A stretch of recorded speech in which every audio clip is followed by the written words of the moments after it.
Okay, hello, and this is Toad. Part 2 of the rolling pin build. Well, if you watched part 1, you saw where we got to the nice shiny body. Now here's where you get a little deviation, because this one is fine, just the way it is. There are a lot of recipes where you have to roll out dough inside pans, and if you have handles on the end, well, quite frankly, you can't get down inside the pan. And what I got here, yeah, I made more than one. Welcome to my world. You never make just one. This is one with handles that's being made as a gift. And I'm just going to do a little quick stuff on how to put the handle together. I am not a professional turner by any stretch of the imagination. So don't expect me to go into the tools and all that stuff, because frankly I don't know it. I don't want to tell you what's the best tool for each little individual groove and all that junk, so I'm not going to go into that. Someday when I know more a lot about how to teach people how to do stuff, then I might do it, but for now, not going to happen. But what I started with this was these blocks of walnut. That's all it was. These are obviously just a little bit longer. This one is for yet another rolling pin I have to make later. Don't have time to do it now, but I'll give you an idea how I put it together, and what we'll do is we'll start the video with this exact one still in the lathe and putting that beeswax finish on it. So let's go over there. Okay, this is my favorite part, so I figured I'd bring you back and show you this. What we got going here is one of the handles, and got it all smoothed down, ran through all the deals, and you can see it's kind of white and chalky looking there, and it's time to wax it. So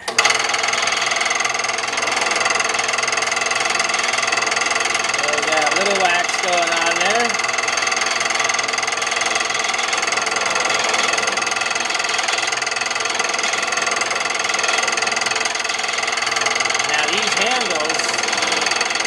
Made. This is a hickory. A little harder. Maybe actually a little harder than that oak. Not as porous. So probably going to take more than one swipe to get this to shine up.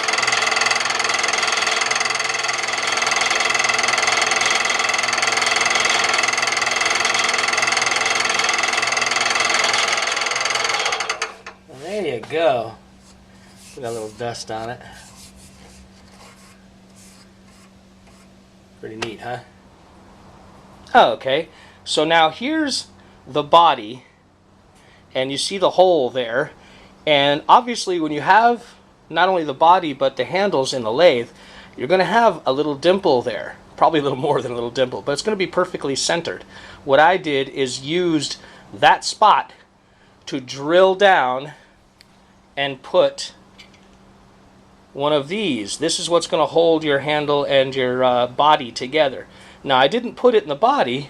What I did is I put it in the handle, and the reason being is, let me set this down, assuming it'll stay. Yeah, it's just why I don't have a blooper reel, because my whole dang video is a blooper reel. Bottom line, check it out, because once it's in the handle, I could put it in the drill press. Now, if you don't have a drill press, you can of course do this in a drill, sitting in a vise or whatever, and the bottom line is just to get it to spin. Now, like I said, I had taken this over and just nipped the part that was left over here. You see it in the lathe part of the video when I'm doing the beeswax. Just nip this off. And then once this is spinning, you can just take sandpaper or whatever and shape it, and it'll come out symmetrical. And of course, then you can do the beeswax and rag thing on that end. And then that'll pretty much finish the handle. And of course, the handle will have the bolt already in it, because that's what you use to chuck it up inside. Okay, let me move this one out of the way. Now you've got the body there. Here's one side already put in. But let's just say you had a little trouble with getting this hole, and maybe you wallered it out a little bit or whatever, and your handle is loose. One of the things you can do is just take a fancy toothpick. And now keep in mind, this is a carpenter's trick. A lot of homeowners and handymen and whatnot, anytime you have a screw hole in wood that's wallered out bigger than the screw, especially if you're doing door hinges, you know, it happens a lot. Anyway, just take your toothpick, stick it in the hole, and it'll squish the toothpick and make it really, really tight. Now, I don't have that problem here. So, I'm holding the camera, obviously, so I'll have to do this one-handed. You can see how that's going to start. And it's going to take some force to get it in there. Let me put it back together again, and we'll see what it looks like. And there it is, all screwed together. Now, of course, you made threads when you did it in the wood. Once you know that everything's going to tighten up just fine, all that's left to do now is to back it back off. And what I do is I use a little bit of 2-part epoxy, the kind you can get at any hardware store. You know, has a little double tube that's like a big double syringe. Mix up a little bit of that, and I don't know, man, maybe about the size of a pencil eraser. Stuff some in each one of these 2 holes. Tighten them boogers down, and no matter how much you use this and roll around, it ain't gonna come loose. Or you can just tighten it up, use it, and if you ever have a time where you need that style, just take the handles off. Problem with that is the obvious. You take the handles on and off, on and off, on and off, it's gonna get looser. So what do? Well, hopefully this video will inspire you. So just make yourself 2. Might as well have both of them.